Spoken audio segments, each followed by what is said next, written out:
बिस्मिल्लाहिर्रहमानिर्रहीम। उबरता सरा के प्लेटफॉर्म से मैं हूं आपका होस्ट एचएम खान। अस्सलाम वालेकुम मेरे पाकिस्तानियों, कैसे हैं आप लोग? ठीक ठाक हैं? बिजनेस करना चाह रहे हैं और अपना मैन्युफैक्चरिंग यूनिट लगाना चाह रहे हैं, यानी अपनी फैक्ट्री लगाना चाह रहे हैं और एक बड़े पैमाने पर लगाना चाह रहे हैं, लेकिन समझ में नहीं आ रही कि हम कौन सी फैक्ट्री लगाएं, कौन सी फैक्ट्री हमारे लिए मुनाफा बख्श हो सकती है, आया कि यह कारोबार आगे जाके चलेगा भी या नहीं चलेगा और इसमें कितना सरमाया दरकार है। फिर अगर हम फैक्ट्री लगा भी लेंगे, प्रोडक्ट बिकेगी या नहीं बिकेगी, इंटरनेशनल मार्केट में इस प्रोडक्ट का स्कोप है या नहीं है। लेकिन एक फैक्ट्री का मकसद उस टाइम बिल्कुल खत्म हो जाता है जब हम महदूद हो जाते हैं अपने शहरों तक, यानी कि सिर्फ पाकिस्तान में हम सेल करना चाहते हैं।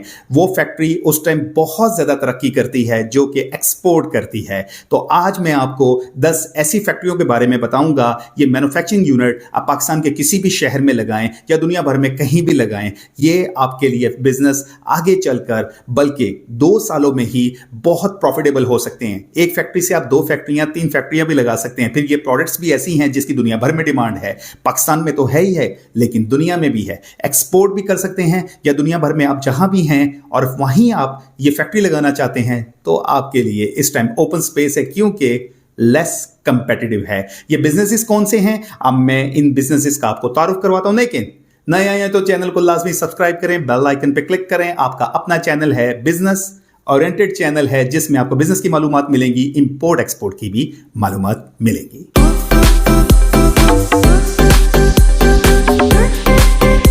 तो हमारी पहली फैक्ट्री का जो ताल्लुक है वो आप छोटे पैमाने पे भी लगा सकते हैं, बड़े पैमाने पे भी लगा सकते हैं। स्पाउट पाउच जूसेस की। स्पाउट पाउच जूसेस में आपके पास 2 वेरिएंट होते हैं, एक नोजल वाले स्पाउट पाउचेस और दूसरा नोजल के बगैर स्पाउट पाउचेस।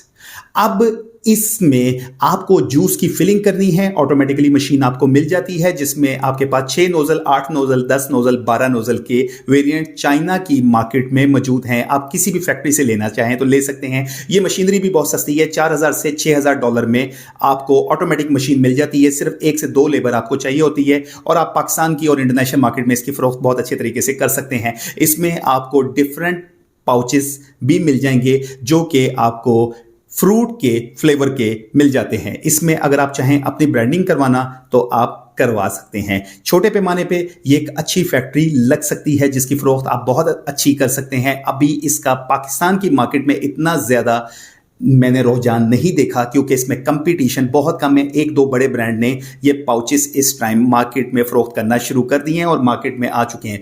एक्सपेंसिव हैं क्योंकि मार्केट में जो जूसेस अवेलेबल हैं वो या तो बॉटल शेप में मौजूद हैं या टेट्रा पैक में मौजूद हैं। तो आपके पास ऑप्शन है क्योंकि मार्केट इसकी वसी है और इस टाइम लेस कंपेटिटिव है, तो आपको फायदा दे सकती है।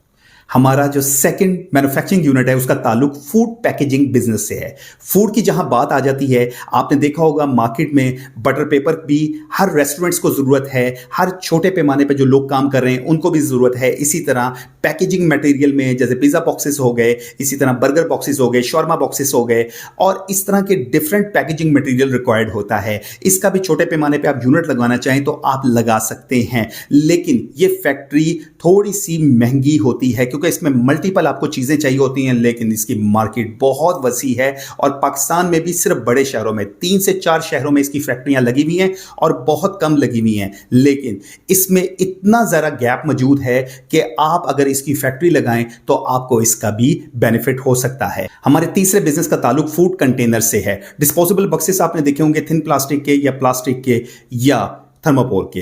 ये पाकिस्तान की मार्केट में बहुत ज्यादा फरोख्त हो रहे हैं। बहुत से लोग इस कारोबार से वाबस्ता हैं और जुड़े हुए हैं, जिनमें सोल डिस्ट्रीब्यूटर भी हैं, डिस्ट्रीब्यूटर भी हैं। चंद फैक्ट्रियां भी लगी हुई हैं जिनकी तादाद को 30 से 35 की है पाकिस्तान में और बहुत ज्यादा इसमें इन्वेस्टमेंट दरकार है। लेकिन आने वाले वक्तों में ये जो बिजनेस लोग कर रहे हैं ये प्रॉब्लम में आ सकते हैं क्योंकि इनके ऊपर आहिस्ता आहिस्ता दुनिया भर में बैन लगता जा रहा है और 2 से 3 सालों में मैं इनका कोई स्कोप नहीं देख रहा। इनका अल्टरनेटिव ही स्कोप होगा। अल्टरनेटिव क्या होगा? पेपर से रिलेटेड फूड कंटेनर बॉक्सेस या eco friendly food container boxes बहुत चलेंगे। उसकी मशीनरी पाकिस्तान में लगाएं। मैंने इसके ऊपर एक कंप्लीट वीडियो बनाई हुई है जिसमें मैंने लोगों को इसके बारे में बताया हुआ है। आप मेरे प्लेलिस्ट में जाके वो वीडियो देख सकते हैं। एक बहुत बेहतरीन बिजनेस है, लेकिन इसकी फैक्ट्री के लिए आपके पास 50 to 60 मिलियन होना बहुत जरूरी है। हमारा जो चौथा बिजनेस है उसका ताल्लुक non woven fruit box making machine से है।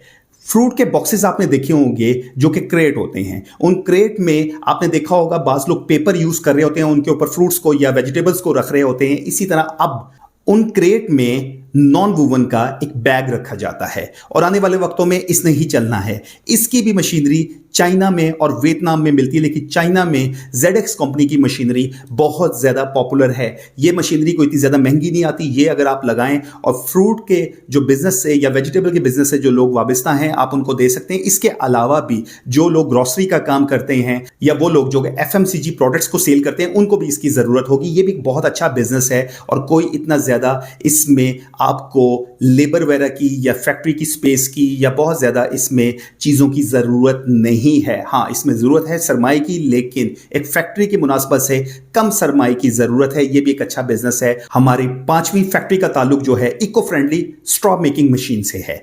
इको फ्रेंडली की जहां बात आएगी इसमें डिफरेंट हमारे पास वेरिएंट आ जाते हैं, लेकिन स्ट्रॉ जो पाकिस्तान में यूज हो रहे हैं आजकल, जो कि दुकानों में आपको मिल जाएंगे या मुख्तलिफ रेस्टोरेंट्स वगैरह में जो मिलेंगे, वो इको फ्रेंडली नहीं है।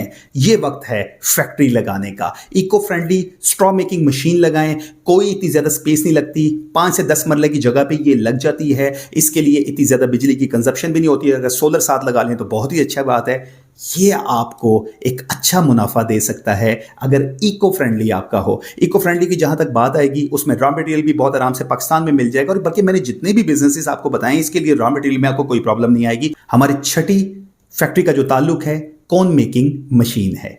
कोन बनाने वाली, चाहे वेफल हो चाहे सादा कोन हो या आपका कोई भी डिजाइन हो, सिर्फ रॉ मटेरियल आपने डालना है और मोल्ड आपने साथ लगाना है। मशीन को आपने चलाना है, ऑटोमेटिकली वो रन करेगी। 1 से 2 लेबर चाहिए, कोई ज्यादा इसमें मसाइल नहीं है और ये मशीन आसानी से आपको प्रोडक्ट बना के दे देगी। मार्केट आपका इंतजार कर रही है क्योंकि इसमें जो ऑलरेडी प्लेयर मौजूद हैं ज्यादातर डिस्ट्रीब्यूटर हजरात या होलसेलर हजरात हैं जो कि इक्का दुक्का फैक्ट्रियों से माल लेकर दे रहे हैं। और खास तौर पे सीजन का, जैसे अब इसका सीजन स्टार्ट होने वाला है, इसकी इतनी ज्यादा डिमांड होती है कि आसानी से आपको ये मटेरियल मिलता ही नहीं है।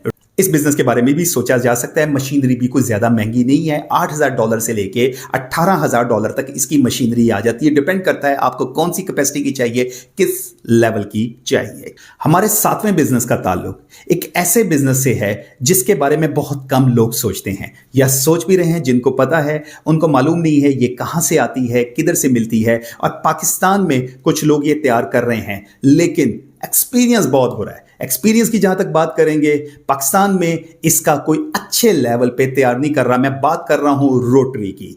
वो लोग जो जूस का काम कर रहे हैं, वो लोग जो कि वाटर का काम कर रहे हैं, ऑटोमेटिक फिलिंग के लिए उनके पास एक ऐसी मशीनरी होनी चाहिए जिसमें लार्ज कैपेसिटी हो। ऑटोमेटिकली बोतलें फिलिंग भी कर दे, कैप भी लगा दे और सील भी कर दे और साथ ही पैकेजिंग भी यानी 6 और 12 की हमें बना के दे दे। तो इसके लिए रोटरी या लाइन फिलर चाइना में दस्तयाब हैं। डिफरेंट कैपेसिटी है, प्रोडक्शन के ऊपर डिपेंड करता है फिर किस लेवल की आपने बनानी है। ये रोटरी जो है चाइना में आती है और चाइना में इसकी बहुत सी फैक्ट्रियां मौजूद हैं। टॉप वेबसाइट्स जो मैंने अपने इसी चैनल पे आपको बताई हुई हैं, वहां से आपको 3 से 4 बेहतरीन वेबसाइट पे होलसेल रेट पे, फैक्ट्रियों के रेट पर ये रोटरियां या लाइन फिलर्स आपको मिल जाएंगे। 8वीं फैक्ट्री का ताल्लुक गार्बेज बैग्स मेकिंग मशीनरी से है। ये आहिस्ता आहिस्ता पाकिस्तान में बिजनेस बहुत ज़्यादा मकबूल होता जा रहा है। अभी बहुत कम फैक्ट्रियां लगी हुई हैं, मालूमात भी इतनी ज़्यादा नहीं है क्योंकि हम बने बनाए गार्बेज बैग्स ले लेते हैं। इस बिजनेस में सबसे बड़ा बेनिफिट ये है कि आप फैक्ट्री अपनी इसकी लगाएं, मशीनरी में खुद प्रोडक्शन करें, कॉर्पोरेट डील करें, साल के कॉन्ट्रैक्ट करें या 2 साल के कॉन्ट्रैक्ट करें और इजीली आप इसकी फरोख्त कर सकते हैं। और ख़ास तौर पे सीज़न में, जैसे कि बकरा ईद का त्यौहार आ जाता है, उसमें इसकी फरोख्त बहुत ज़्यादा होती है। 12 महीने चलने वाला कारोबार है। ये जितने भी मैंने कारोबार बताए इनमें से चंद कारोबार ऐसे हैं जो कि 12 महीने चलने वाले हैं। उसकी फरोख्त कभी भी नहीं रुकेगी और आपको प्रॉफिटेबल ही बनाती रहेगी। तो उनमें से एक ये बिजनेस भी है। हमारे नवे बिजनेस का ताल्लुक शॉपिंग बैग्स की फैक्ट्री से है। शॉपिंग बैग्स चाहे पेपर के हों चाहे इको फ्रेंडली बैग्स हों, मैं उन शॉपर्स की बात नहीं कर रहा जो कि पॉलीथीन के होते हैं। आपको पता है पाकिस्तान में इनके ऊपर अब प्रॉपरली बैन लग चुका है और जितनी भी हमारी लोकल एडमिनिस्ट्रेशन है ये कोशिश कर रही हैं और मेक श्योर बना रही हैं कि शॉपिंग बैग पाकिस्तान में मार्केट में फरोख्त ना हो सकें। और आने वाले 2 सालों में मैं उनका बिजनेस बिल्कुल नहीं देख रहा, लेकिन बिजनेस होगा अल्टरनेटिव पेपर बैग्स का, इको फ्रेंडली बैग्स का। इको फ्रेंडली बैग्स हों या पेपर बैग्स हों, कोई भी आप फैक्ट्री लगा लें, साथ प्रिंटर लगा लें, साथ स्लिटर लगा लें और साथ आप छोटी छोटी मशीनें रख लें। ऑटोमेटिकली आप काम करें और आप एक अच्छी प्रोडक्शन के ऊपर काम करें। रॉ मटेरियल भी पाकिस्तान में मिलता है और इसकी फरोख्त करें। आने वाले दिनों में यह बिजनेस बहुत ज्यादा चलने वाला है। हमारी 10वीं और लास्ट फैक्ट्री का ताल्लुक एक ऐसा बिजनेस है जिसके बारे में बहुत कम लोग सोचते हैं। बिजनेस का नाम है नायलॉन से बने हुए फ्रूट या वेजिटेबल बैग्स। बड़े ग्रोसरी स्टोर्स पे जाएं, आपको ये बेतहाशा नजर आएंगे जिसमें आपको वो ये गिरा लगा के दे देते हैं और उसमें आप फिर पैकिंग करते हैं अपने फ्रूट्स की या वेजिटेबल्स की। आने वाले वक्तों में आपको हर जगह यही नज़र आएंगे और ये वो बैग्स हैं जो कि शॉपर के मतबादिल होंगे। जब शॉपर ख़त्म हो जाएगा, इको फ्रेंडली बैग एक्सपेंसिव होने की वजह से नहीं रख सकेंगे, पेपर फट जाता होता है, तो यही बैग चलने हैं। अभी सिर्फ इक्का दुक्का फैक्ट्रियाँ लगी हुई हैं। चाइना में इसकी मशीनरी मिल जाती है $15,000 से लेके $25,000 में। और वो लोग जो कि फ्रूट्स एंड वेजिटेबल की एक्सपोर्ट करते हैं उनको तो इसकी बहुत ज़्यादा ज़रूरत होती है और एक लार्ज क्वांटिटी में चाहिए होती है। और जो लोग एक्सपोर्ट के शौकीन हैं वो ये ढूंढ रहे होते हैं कि कहां से मिलेंगे, तो उनकी कोशिश होती है किसी मंडी से जाके ये ले लें और वो एक्सपेंसिव ले रहे होते हैं। आप इसकी फैक्ट्री लगाएं, एक्सपोर्टर से कांटेक्ट करें, लोकल रिटेलर से कांटेक्ट करें, होलसेलर से करें, बड़े बड़े मार्ट से करें, बहुत प्रॉफिटेबल काम होगा आने वाले वक्तों में। तो ये वो बिजनेसेस हैं जिनको मैं यकीन से कह सकता हूं कि लेस कंपेटिटिव हैं और अभी जो फैक्ट्रियां लगाएगा 6 महीने में या साल में आगे जाके फल ही खाएगा। एक्सपोर्ट से रिलेटेड ये बहुत अच्छी फैक्ट्रियां हैं, आगे जाके आपको एक अच्छा बिजनेस दे सकती हैं। बस शर्त ये है कि आपने एक अच्छी प्लानिंग करके निकलना है। प्लानिंग क्या होगी? मार्केट रिसर्च होगी, एनालिसिस होगा, उसके बाद डिमांड आपने देखनी है। फोर्थ, आपने ये देखना है कि कौन से हमने वेरिएंट पे चलना है, किस चैनल पे चलना है, टारगेट ऑडियंस क्या होगी, इंटरनेशनली होगी, लोकल होगी, और ऑनलाइन को तो हमने बिल्कुल नहीं भूलना है। इस बिजनेस के बारे में मजीद अगर आप कोई मालूमात लेना चाहते हैं, मेरा ईमेल एड्रेस नीचे मौजूद है, आप मुझे ईमेल कर सकते हैं। अपनी दुआओं में याद रखिएगा। फी अमानिल्लाह। पाकिस्तान जिंदाबाद।